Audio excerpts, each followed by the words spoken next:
아침에는 제가 마태복음 25장에서 비유 3부작 시리즈를 얘기했는데, 마태복음 25장은 결산에 대한 이야기인데 중요하니까 3번 반복해서 예수님께서 말씀하신 겁니다. 근데 오늘 누가복음 15장도 비유 3부작이 나옵니다. 반복해서 중요하니까 3번 나오는데 주제가 같아요. 주제가 뭐냐면 잃은 것들에 대한 이야기입니다. 잃었다가 다시 찾아요. 그리고는 잔치 벌리는 얘기입니다. 그래서 첫 번째 오늘 읽었던 그 잃은 것은 양을 잃어버린 이야기고, 두 번째 잃은 이야기는 드라크마를 잊어버린 이야기고, 세 번째 잃은 이야기는 아들을 잊어버린 얘기입니다. 그래서 점점 비중이 커져요. 중요도가.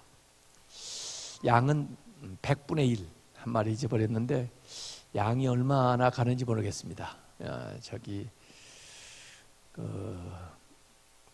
뉴질랜드 갔더니 한 10만 원 간다고 하더라고요. 그 드라크마는 돈이에요. 근데 그거 특별한 돈이에요. 결혼식 때 예물로 받은 거예요. 그래서 아무나 이 양보다는 돈이 좀 더 귀하겠죠. 그것도 10분의 1을 잃어버렸다가 찾은 얘기입니다. 비중이 더 커져. 그런데 아들, 두 아들 중에 하나 잃어버렸다가 찾아요. 2분의 1. 그러니까 더 크죠. 사람이니까 돈보다 더 중요해요. 이렇게. 그래서 양은 quantity, 양에 대한 이야기고, 드라크마는 value, 가치에 대한 이야기고, 그 다음에 그 아들은 좋고 낮은, 그 착한 아들, 못된 아들, 그런 얘기입니다. 이게 이제 비유인데, 왜 예수님은 이렇게 비유를 들어서 얘기를 하시나? 특별히 예수님이 비유를 들어서 말씀하실 때는 하늘나라 이야기를 하실 때 비유를 드십니다. 왜냐하면 우리가 하늘나라를 안 가봐가지고 아무리 설명을 해줘도 이해가 안 돼요. 근데 예수님은 하늘나라를 만드실 뿐이 아니라 거기에서 오셨기 때문에 하늘나라를 우리에게 설명을 해주려니까 전혀 모르는 우리한테 은유를 들어서 설명할 수밖에 없는 거예요. 이 메타포, 은유라 하는 것은 당신은 꽃과 같이 아름답습니다. A는 equal B라고 얘기하지만 사실은 당신은 또 꽃이 아니죠. 그래서 같은 것도 있고 다른 것도 있으면서 거기에서 뭔가 이미지를 우리에게 이렇게 전달해 주려고 하는 것이 메타포, 은유고, 그 은유가 확장된 이야기가 비유입니다. 또 이렇게 자꾸 어렵게 얘기하려고 그러는지 모르겠네. 그 몰라도 돼요. 그래서 비유를 드시는 거예요. 하늘나라에 대한 이야기. 그래서 이 비유를 보면 아는 이야기를 가지고 우리가 모르는 것을 설명하려고 그러는데, 이 비유를 들을 때 뭔가 이상한 면을 발견해내야 됩니다. 그래야 그걸 통해서 예수님이 얘기하려고 하는 그 본뜻을 이해하게 되고 하나님 나라를 알게 되는 겁니다. 자, 다 아는 얘기지만은 양 한 마리를 잊어버렸습니다. 찾아야 되겠죠. 그런데 한 마리 양 잊어버린 것도 안타깝지만 99마리 양을 놔두고 그 한 마리를 찾으러 간다. 이게 조금 이상합니다. 그러지 않을 사람들도 많이 있어요. 더구나 더 이상한 것은 그 양을 다행히 찾았습니다. 본전이에요. 자기 거 찾았는데 다른 사람들은 잊어버렸다 찾은지도 모를 텐데 동네 사람들 불러가지고 잔치를 벌였습니다. 잔치값이 얼마인데? 배보다 배꼽이 더 크죠. 요게 이상한 것입니다. 그래서 이게 도대체 하늘나라라고 하는데 좀 이상하다. 그래서 다시 이 드라크마 비유도 마찬가지입니다. 하루 일당이 얼마인데 하루 종일 찾은 것까지는 이해를 하려고 했는데 그것도 지가 잊어버렸다가 찾은지 자기밖에 모르지 알지 다른 사람은 알지도 못하는데 또 뭘 해요? 항상 잔치를 벌립니다. 이 잔치값이 얼마인데? 더구나 더 이해가 안 되는 것은 아버지 죽기 전에 아버지 재산을 다 달라고 그러더니 그걸 다른 데 가서 다 탕진을 하고 결국은 남의 집에 종노릇을 하는데 이스라엘 사람들이 가장 혐오하는 돼지, 그것도 돼지를 섬기는, 돼지를 키우는 일을 하는데 먹을 게 없어가지고 돼지하고 그 먹을 걸 놓고 다퉈. 그러니까 뭐예요? 돼지 같은 놈이죠. 네. 그제서야 야, 내가 이거 무슨 짓 하고 있는 거야? 우리 아버지 집에는 종들이 여럿 있는데 나보다 더 좋은 대우를 받고 있을 텐데 내가 왜 남의 집 종노릇을 하면서 이 대우를 받나? 나 아버지한테 다시 가서 아들 권세는 다 써버렸으니까 이제는 종으로 하나 삼아 주십시오 하고 얘기하리라 하고는 아버지 집으로 돌아오는 거예요. 아버지 집에 돌아올 때도 상당히 이기적인 거예요.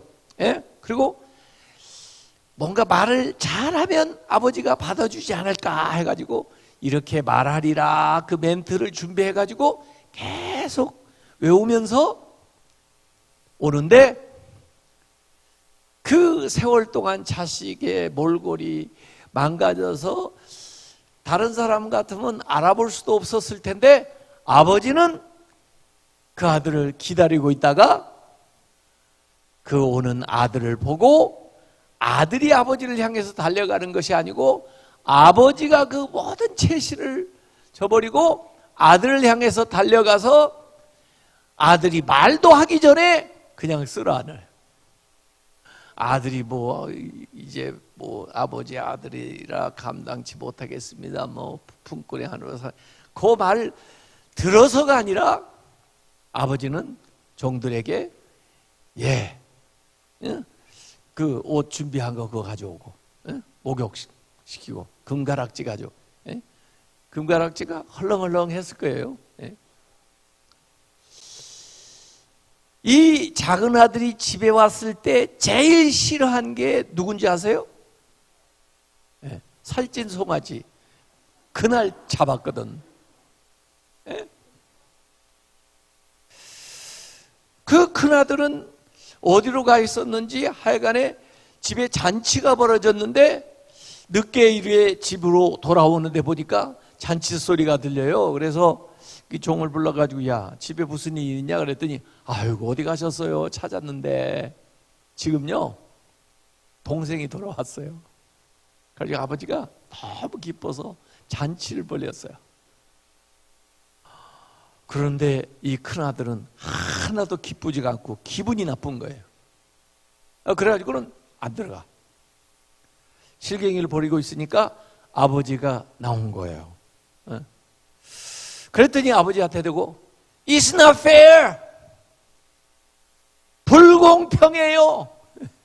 나는 그렇게 진종일 아버지를 위해서 매일 그렇게 일을 했는데 염소 새끼 한 마리 안 주더니 아니 동생이라고 하지도 않아요. 저 자식 아버지의 재산을 다 창기들하고 먹은 저 자식 어떻게 그걸 알고 있었는지 몰라요. 뒷조사를 다 했는지 모함을 하는지 잘 모르겠는데 그 자식이 돌아오니까 아니 살찐 송아지를 잡아요?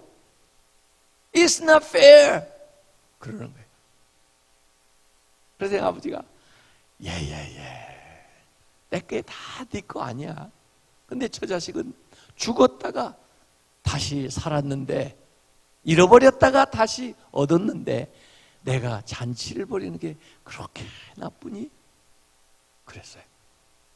그랬더니 큰아들이 뭐라고 그랬습니까? 모르죠?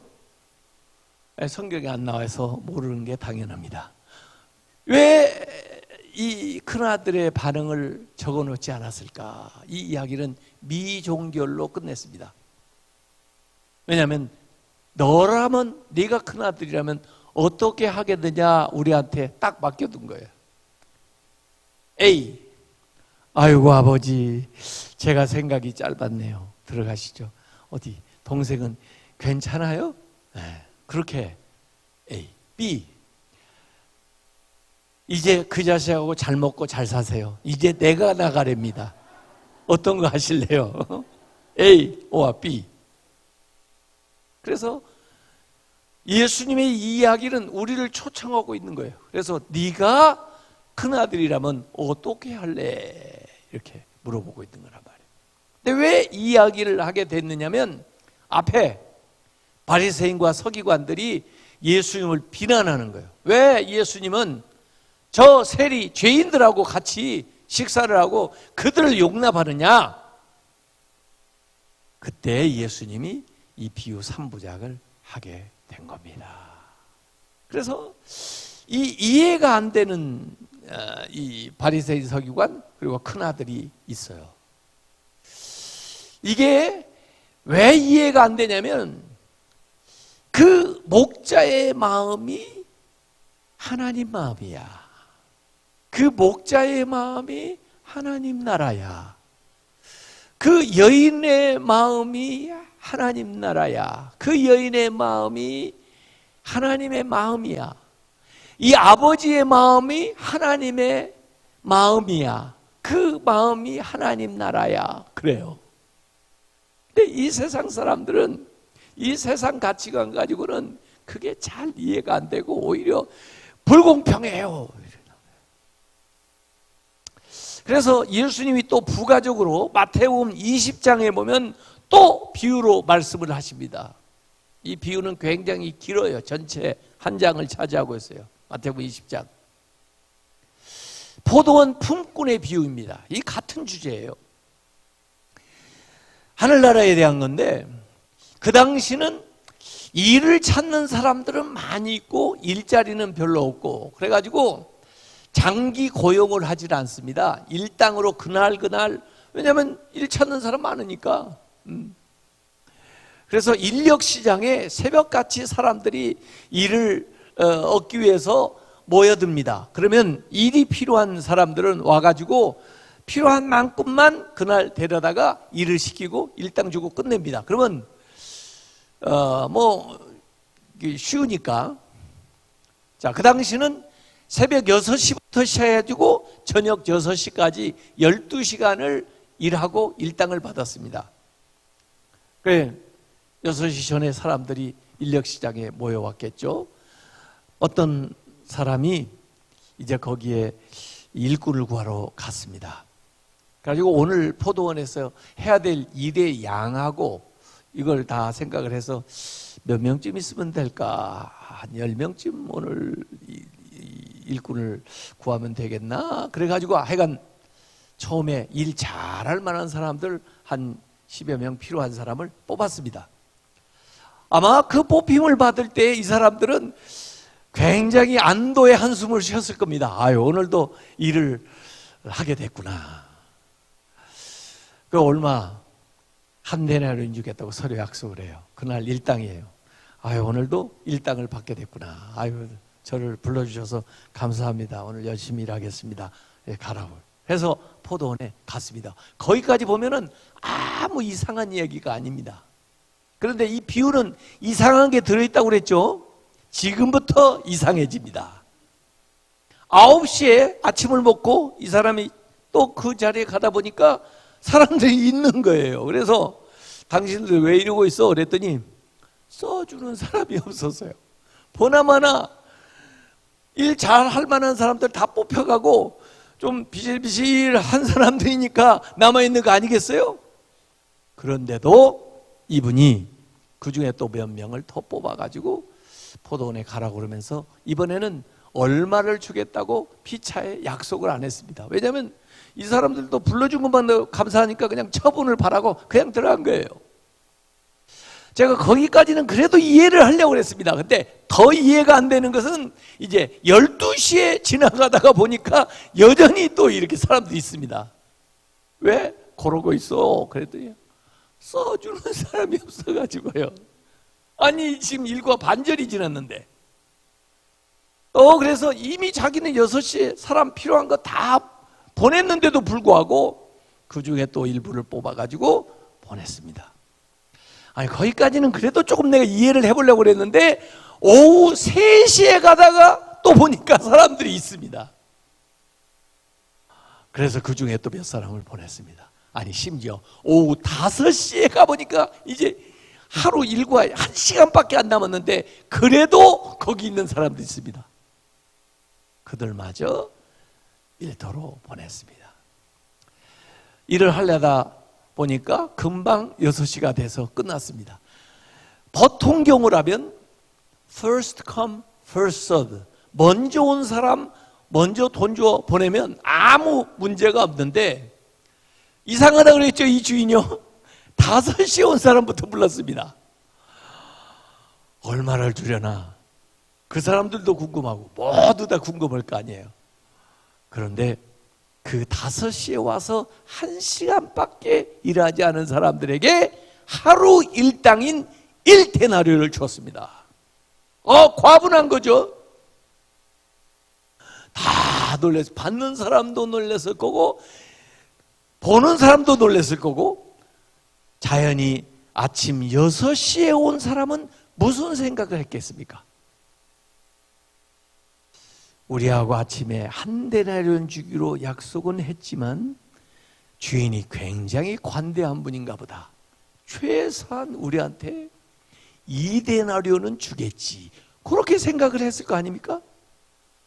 그런데 3시에 온 사람도 1데나리온, 12시에 온 사람도 1데나리온, 9시에 온 사람도 1데나리온, 6시에 온 사람도 1데나리온을 줬습니다. 그랬더니 이 6시에 온 사람이 It's not fair! 불공평해요! 어디서 듣던 말 같지 않아요? 큰아들 바리새인 서기관 같은 얘기를 하는 거예요. 이들의 가치관과 하나님의 가치관은 무엇이 다른가? 이게 이 비유의 핵심입니다. It's not fair 이 얘기하는 사람들의 세상의 가치는 공로의 가치입니다. 공로. 내가 이만큼 했으니까 이만큼 대우를 받아야 된다. 이건 어떻게 보면 정의로운 것일 수도 있어요. 정의의 원리입니다. 정의. 이 세상의 원리는 정의의 원리입니다. 정의 사이에 구현하자. 이게 정의의 원리예요. 예? 그런데 하나님 나라 원리는 이 정의만 가지고 아니고 정의 이상의 은혜의 원리로 살아가는 게 하나님의 나라입니다. 그 목자 은혜의 원리예요. 그 여인 은혜의 원리예요. 그 아버지 은혜의 원리예요. 이 포도원 주인 은혜의 원리예요. 그것이 하나님의 나라입니다. 그래서 이 비유가 하나님 나라에 대해서 분명히 우리에게 가르쳐 주는 것은 하나님의 나라는 은혜의 원리로 살아가는 것이다. 그 은혜는 때로 보면 과분한 것이고 그 은혜는 때로 불공평한 것이고 그 은혜는 자격이 없는 자에게 주어지는 것이 그 은혜예요. 우리가 신앙생활하는 것은 은혜 생활하는 것이지 공로로 사는 게 아닙니다. 로마 가톨릭 교회는 공로의 원리를 내세우다가 타락을 했습니다. 오직 은혜로, 오직 은혜로. 이게 종교개혁의 사상이고 우리 개신교의 사상이에요. 기독교의 사상이에요. 오직 은혜입니다. 아까 마태복음 20장에 마지막에 예수님이 무슨 얘기를 하시냐면 처음 된 자가 나중되고 나중된 자가 처음 될 자가 많다, 그런 말씀을 하시는데 처음에는 6시에라도 불러줬을 때 아유 감사합니다 은혜로 시작했다가 나중에 자기의 공로가 나옵니다. 내가 먼저 왔는데, 나는 하루 종일 일했는데, 내가 먼저 믿었는데, 내가 주를 위해서, 교회를 위해서 충성을 많이 했는데, 그러면서 자기를 내세우게 되면은 처음 온 자가 나중됩니다. 공로의 원리로 사는 사람들은 처음 된 자가 나중됩니다. 그러나 은혜의 원리로 사는 사람은 나중된 자가 처음 될 수 있습니다. 그러니까 교회 안에서 오래 믿고 충성하고 잘 믿은 사람들은 주의해야 됩니다. 그러지 않으면 큰 아들처럼 됩니다. 6시에 온 사람처럼 됩니다. 은혜로 시작했다가 공로로 마치게 되는 거예요. 우리는 은혜로 시작해서 은혜로 마쳐야 됩니다.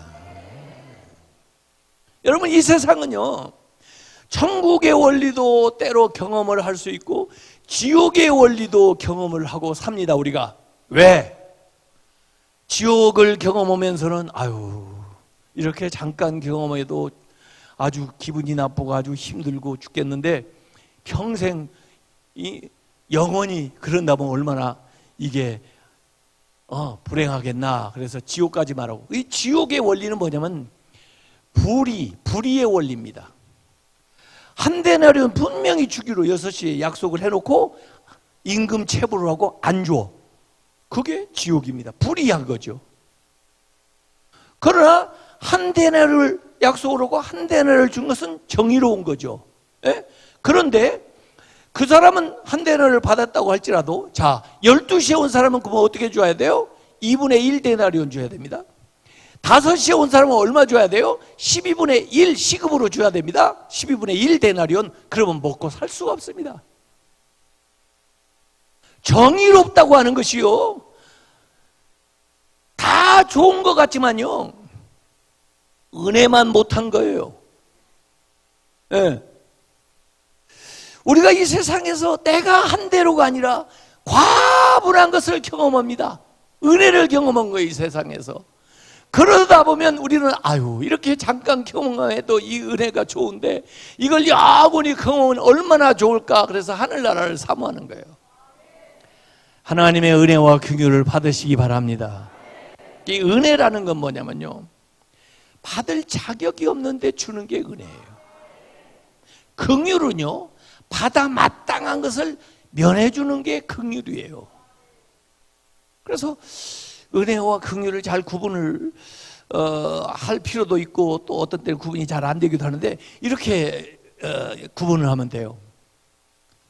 요새는 잘 그런 게 없더라고요. 근데 이전에는 제가 이제 비행기를 자주 타는데 이코노미 클래스를 사가지고 이렇게 기다리고 있으면요, 가끔가다 제 이름을 불러요. 그래서 왜 그러세요? 뭐 표가 좀 잘못됐어요? 제 표를 달라고 줬더니 딱 보더니, 오늘 말이에요, 이코노미석이 만석이 돼가지고요, 비즈니스석으로 업그레이드를 해주고 싶은데 괜찮으세요? 그럼 뭐라고 그래야죠? 당근이죠. 저는 이코노미를 샀는데 그보다 배가 비싼 그 비즈니스석으로 그냥 업그레이드 시켜주는 거예요. 그게 뭐예요? 은혜입니다. 은혜. 받을 자격이 없는데 주는 게 은혜예요. 저는 은혜를 받았지만 다른 사람들이 볼 때는 불공평해 보이겠죠? 왜 저 사람만? 근데 나도 모르겠어요. 긍휼은 뭐냐? 받아 마땅한 것을 면해주는 거예요. 제가 저희 집에서 교회까지 한 자동차로 15분 걸립니다. 새벽 기도 어느 때 깜빡 잘못하면 시간이 막 다 됐는데 집에서 그냥 나와요. 그런데 새벽에 또 신호등도 있어요. 신호등 6개가 있어요. 그 교회까지 가려면. 어떡하나요? 설교를 해야 되는데. 그냥 빨간불인데 가버리죠. 그런데 우리 한국 경찰들은 참 부지런해. 새벽같이 나와가지고 잡아. 아, 참나. 이 5시밖에 안 됐는데. 그래가지고 차창 내려 면허증 내세요. 아유, 제가 바쁜데 빨리 좀 싼 걸로 하나 끊어주세요. 뭘 하신데 이렇게 바빠요? 아유, 할 건 없고요. 빨리 끊어주세요. 저기 빨간 신호등 봤어요? 못 봤어요? 아유, 난 빨간 신호등은 봤는데 당신은 못 봤어, 내가. 빨리 하나 끊어. 내가 당신을 봤으면 그냥 가지 않지. 쓰지. 그러더니 뭐 하시는데 그래요? 아유, 이쪽으로 가면은 교회가 있는데 거기 내가 지금 새벽 설교를 해야 돼요, 지금. 빨리 하나 끊어주세요. 그러니까 그냥 면허증을 돌려주면서 목사님이시군요. 조심해서 가세요. 난 티켓을 끊어야 되는 사람인데 받아 마땅한 것을 면해줘. 그게 뭐라고요? 긍휼이란 말이야. 우리는 심판을 받아 마땅한데 그걸 면해줘. 그게 긍휼이에요. 은혜와 긍휼을 받으시기 바랍니다. 받을 자격이 없는데 줘. 은혜. 받아 마땅한 것을 면해줘. 긍휼. 이게 하나님 나라 원리예요. 하나님 나라 원리. 여러분, 이 세상에서도 하나님 나라를 체험하려면 여러분 마음속에 은혜의 원리로 살아야 마음의 천국을 이루는 겁니다. 가정의 천국을 이루려면 네가 한 대로 갚아준다 그러면 세상이고, 가정에서도 은혜의 원리로 살면 가정의 천국을 이루는 것입니다. 교회의 천국을 이루려면 교회에서 은혜의 원리로 살아야 교회의 천국을 이루는 것입니다. 이 세상에서 하나님의 나라를 경험을 해야 하나님 나라 가서 하나님 나라 생활을 하지, 이 세상에서 하나님 나라 한 번도 경험하지 못하고 어떻게 하늘나라 가서 적응이 안 돼가지고 살겠습니까? 하나님 나라를 앞당겨서 이 세상에서 살아야죠. 그래서 제가 새벽기도 나올 때 조금 여유가 있으면 북악스카이웨이 그 옆에 제가 사는데 북악스카이웨이를 일부러 좀 이렇게 운전을 조금 하면서, 차가 새벽에는 없으니까 차창을 쫙 내리고 심호흡을 해요. 그러면 맑은 공기가 쫙 들어오면서 여기가 하늘나라지. 머리가 막. 근데 뒤에서 차가 갑자기 빵빵 그러면 여기가 세상이지. 내가 하늘나라와 이 세상을 왔다 갔다 사는 거예요. 그러다가 어느 순간에 여기를 딱 찍고 그냥 가버리는 거야. 하늘나라로. 하늘나라를 사시기 바랍니다. 그래서 예수님이 너희들이 바리새인과 서기관의 그 의보다 더 낫지 못하면 결단코 하나님 나라에 가지 못한다. 그들의 의는 공로야. 그들의 의는 정의야. 그것보다 더 나은 의는 은혜예요. 은혜. 그래서 오리를 가자면 10리를 가는 왕십리 정신, 영어로 another mile spirit이라고 그래요. 1 마일 가달라고 그랬는데 another mile을 가는 거예요. 그런 정신이, 그게 은혜예요. 이 왕십리 정신이 있었던 여자가 리브가예요. 물을 달라고 그랬는데 물만 줘도 되는 것을 물도 주고 그 짐승한테 마실 물도 줘. 시키지도 않았는데. 그것은 그 여자의 성품을 말해주는 거죠. 그래서 딱 아브라함의 며느리가 되는 거죠. 예? 은혜의 원리. 오른뺨을 치면 왼뺨을 돌려대고, 속옷을 달라고 그랬는데 이 겉옷까지 같이 입어야 마저 코디가 돼요. 그러면서 은혜의 원리로 살란 말이에요. 그게 이 세상에서 하나님의 나라를 경험하는 거예요. 여러분, 빌리그레암 목사님이 결혼 60주년 돼가지고 사모님 보고, 여보, 지난 60년간 나하고 사느라고 고생 많았어.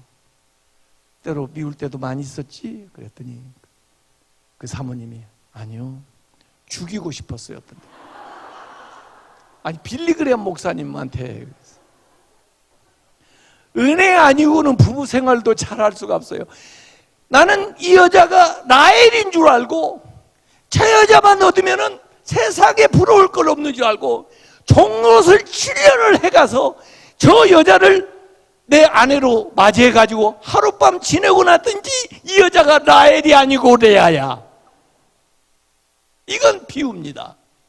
같은 여자인데 결혼 전에는 라헬이었는데 결혼하고 나니까 이 여자가 레아야. 은혜 아니고는 살 수가 없어요. 내가 저 직장에만 들어가면은 원이 없을 것 같았어요. 그 직장이 나에게 라헬이었는데 직장을 막상 들어가가지고 출근을 해보니까 라헬이 아니고 레아야. 내가 저 대학만 들어가면은 더 이상 바랄 것이 없을 그 라헬인 줄 알고 그 대학을 들어가서 막상 학교를 다니면서 보니까 라헬이 아니고 레아야. 은혜 아니고는 살 수가 없습니다. 은혜는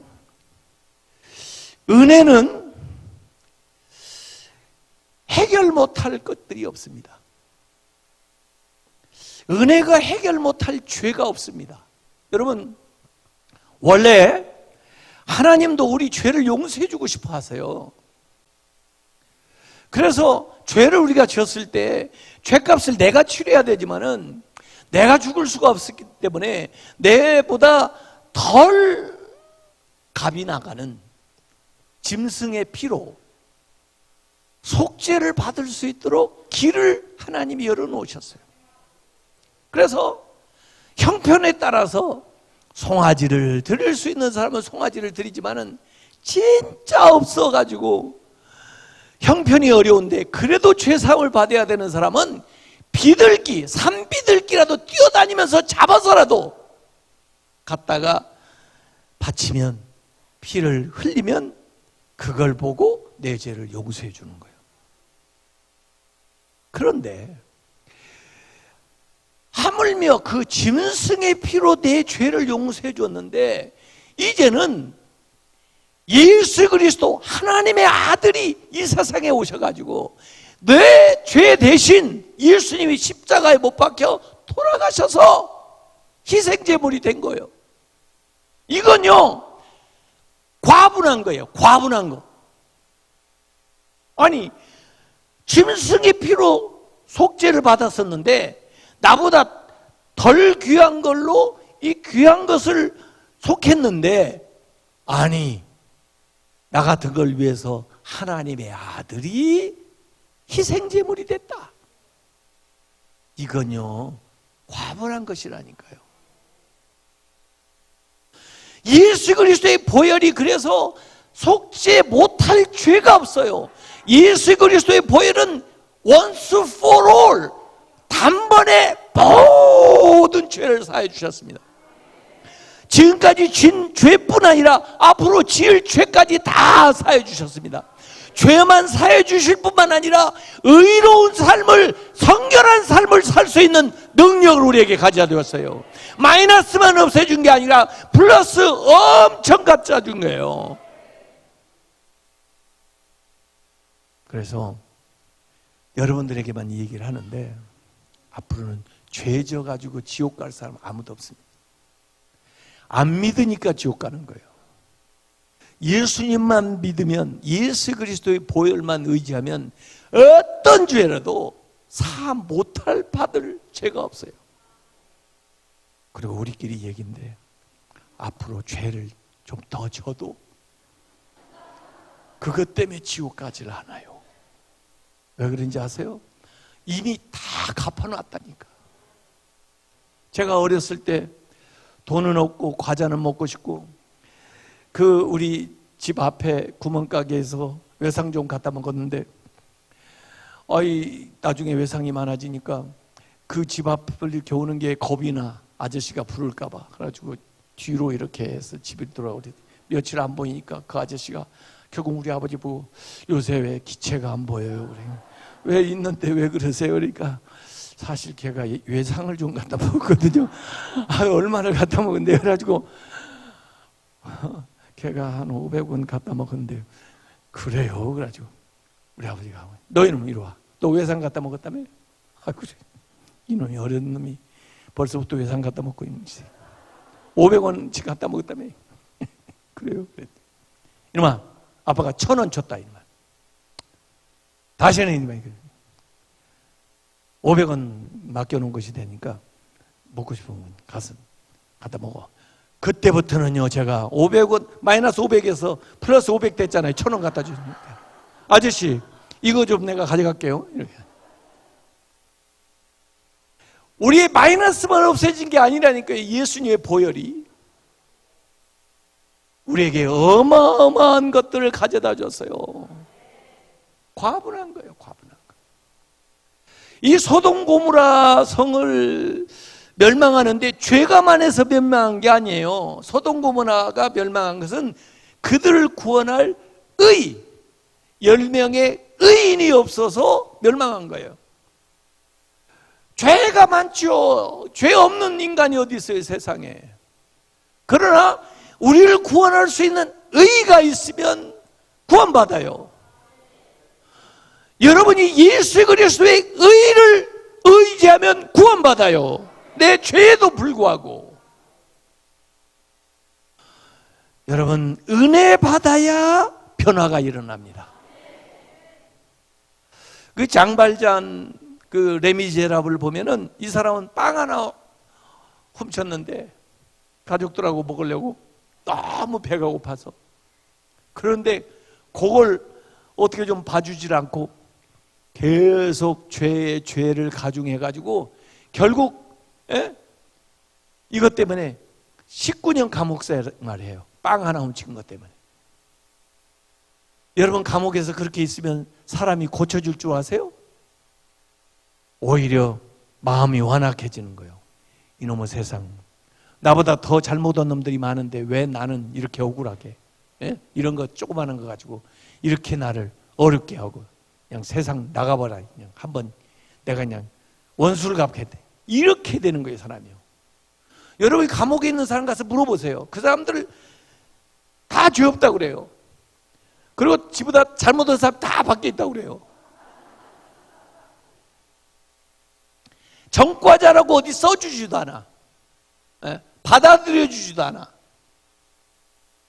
근데 왜 거기 신부님이 나오는지 모르겠어. 하여간 그 집에 갔어요.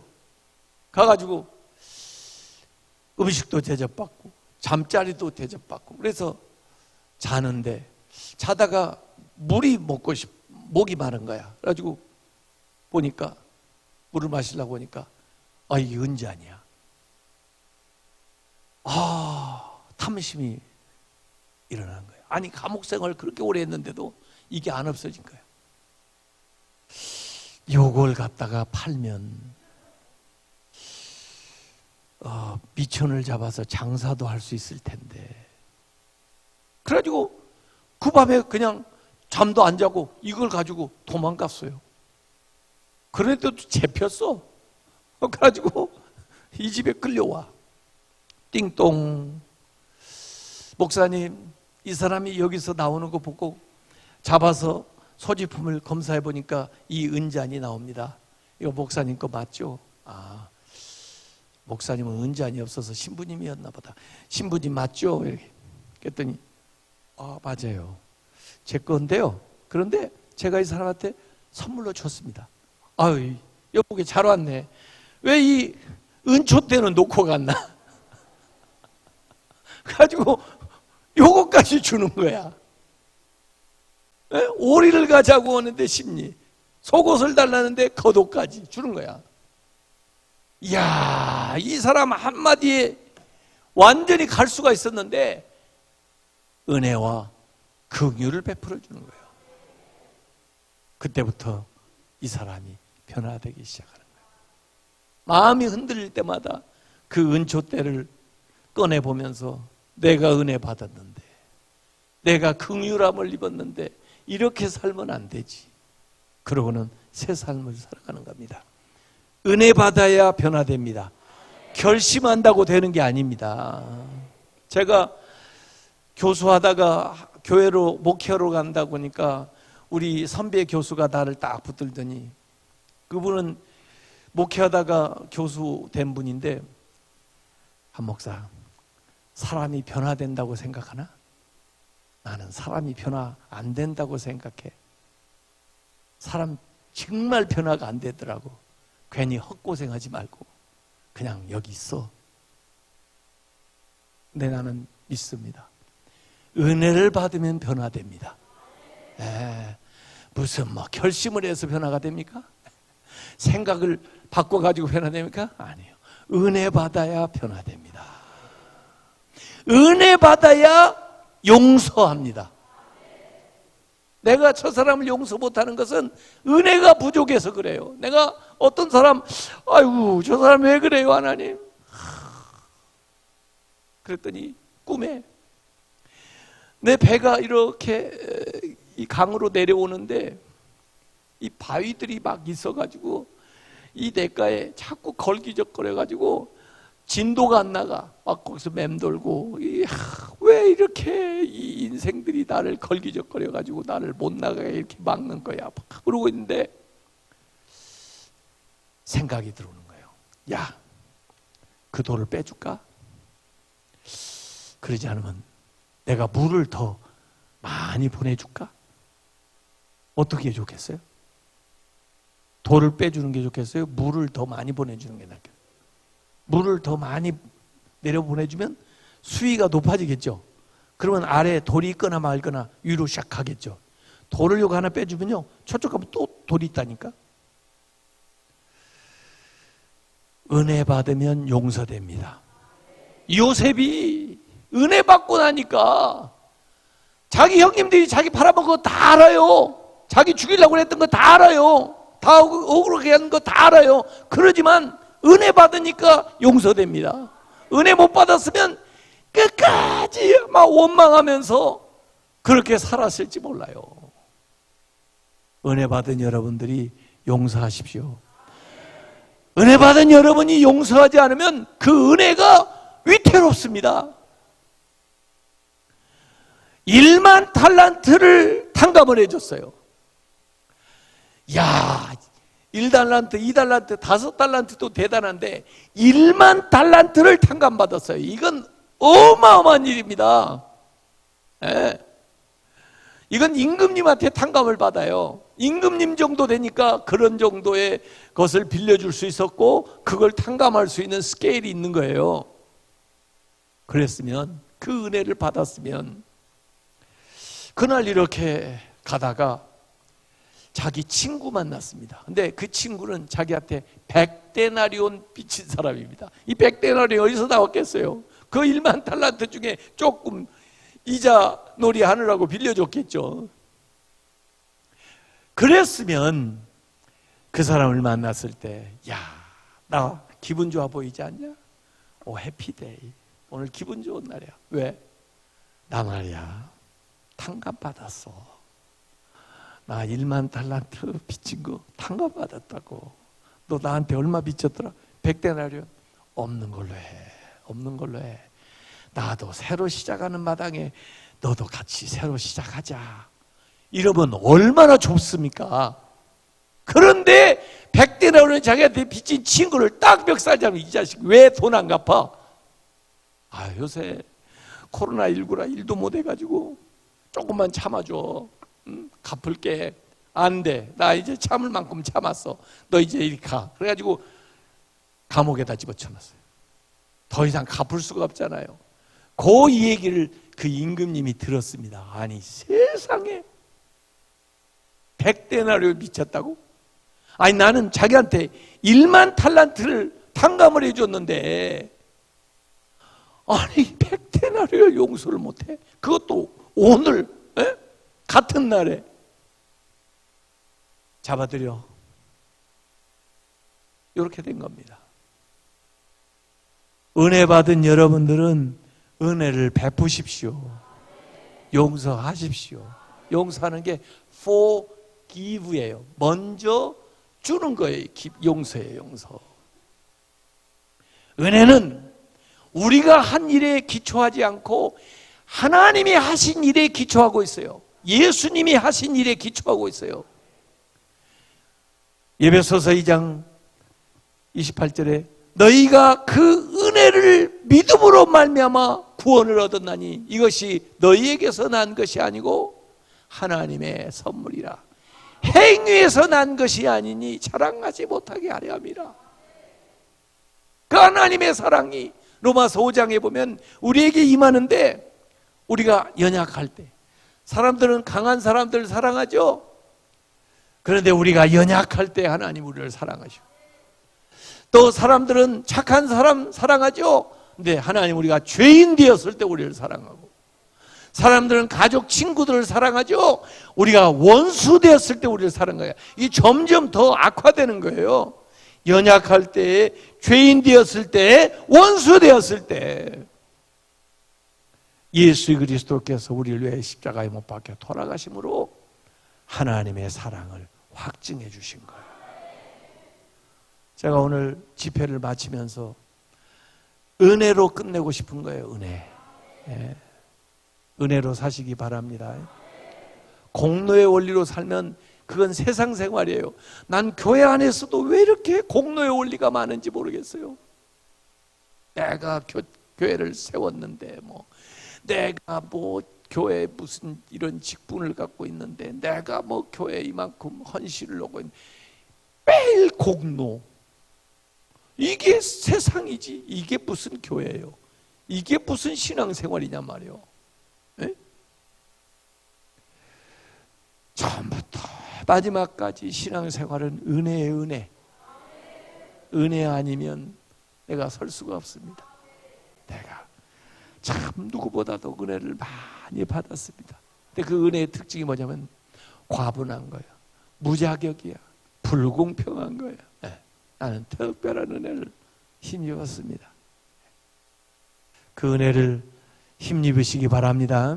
여러분이 구원받는 것은 여러분의 공로가 아니고 은혜.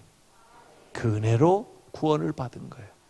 그런데 죽어서만 구원받지 말고 이 세상에 살아갈 때도 그 하나님 나라를 앞당겨 가지고 이 세상에부터 경험을 해야 되는데, 이 세상에서 하나님 나라를 경험하는 것은 은혜의 원리로 사는 거예요. 가정에서도 자녀들을 대할 때, 남편을 아내를 대할 때 은혜의 원리로. 아니 자기 식구도 은혜의 원리로 못 대하면 어떻게 다른 사람한테 그렇게 살겠어요? 은혜의 원리로. 그러면 가정생활이 너무 천국생활 같아요. 교회에서도 CCTV만 가리고 말이에요. 교회 이렇게 보면요, 내가 볼 때는 다 오라요. 다 오라. 어떤 장로님이 아주 목사님, 요새 왜 젊은 사람들이 그래요? 왜 그러신데요? 아무개 안수 집사 있죠. 저한테 막 이렇게 터무니없는 얘기를 하고 모함을 하는데요. 제가 정말 억울해 죽겠어요. 목사님 왜 그런지 모르겠어요. 요새 젊은 사람들. 장로님이 참으세요. 장로님 어리시잖아요. 장로님 말씀이 옳아요. 그랬더니 또 그 안수 집사님 또 왔어요. 목사님, 우리 교회는 장로를 어떻게 세우는 겁니까? 그래서 왜요? 그랬더니 아무개 장로 말이죠. 나한테 뭐라고 한지 아십니까? 그러면서 막 얘기를 해. 안수 집사님이 참으세요. 안수 집사님이 옳아요. 안수 집사님 말씀이 다 옳래요. 네? 다 좋아요. 그랬더니 또 가셨어요. 그랬더니 제 아내가 그걸 다 듣고 있더니, 어떻게 당신은 장로님도 옳다고 그러고 안수집사도 옳다고 그래? 당신도 옳아. 세상에 다 옳지 누가 틀려요? 나는 다 옳다고 얘기하고 싶어. 네? 여러분이 틀릴 리가 있어요? 여러분 생각이 틀릴 리가 있어요? 여러분이 다 훌륭하지. 그런데 그것만 가지고 안 된다니까. 우리의 의는 상대적 의예요. 내가 네보다 어렵다, 네가 나보다 어렵다, 그거 가지고 천국 가지를 않아요. 하나님이 원하는 것은 절대적 의인데, 절대적 의에 도달할 수 있는 인생은 하나도 없습니다. 절대적 의는 하나님만 가지고 있습니다. 예수님만 가지고 있습니다. 예수님이 그 의를 우리한테 주지를 않으면 우리는 아무도 의로울 수가 없어요.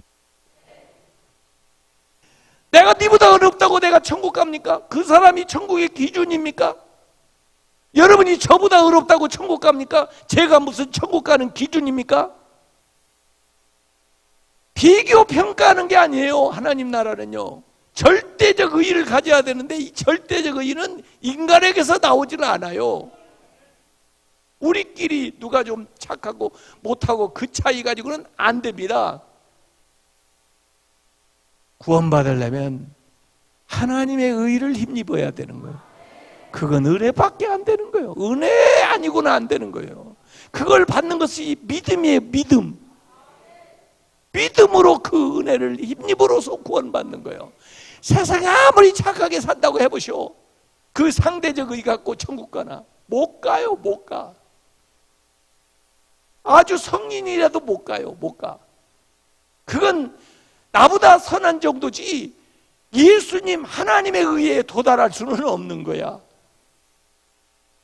우리가 하늘나라 가려면 하나님의 의를 힘입어야 되는 거예요. 그건 은혜밖에 없고 그걸 받는 것은 믿음이에요. 믿음. 오직 믿음, 오직 은혜, 그것으로 살아가시기 바랍니다. 기도하겠습니다.